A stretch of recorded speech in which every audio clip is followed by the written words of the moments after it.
Chapter 31. Woe to those who go down to Egypt for help, who rely on horses, who trust in the multitude of their chariots and in the great strength of their horsemen, but do not look to the Holy One of Israel, or seek help from the Lord. Yet he too is wise and can bring disaster. He does not take back his words. He will rise up against the house of the wicked, against those who help evildoers. But the Egyptians are men and not God. Their horses are flesh and not spirit. When the Lord stretches out his hand, he who helps will stumble. He who is helped will fall. Both will perish together. This is what the Lord says to me.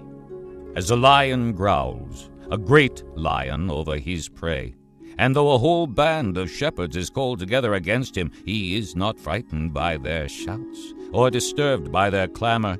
So the Lord Almighty will come down to do battle on Mount Zion and on its heights. Like birds hovering overhead, the Lord Almighty will shield Jerusalem. He will shield it and deliver it. He will pass over it and will rescue it. Return to him you have so greatly revolted against, O Israelites.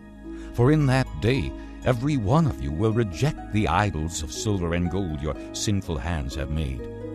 Assyria will fall by a sword that is not of man. A sword not of mortals will devour them. They will flee before the sword, and their young men will be put to forced labor.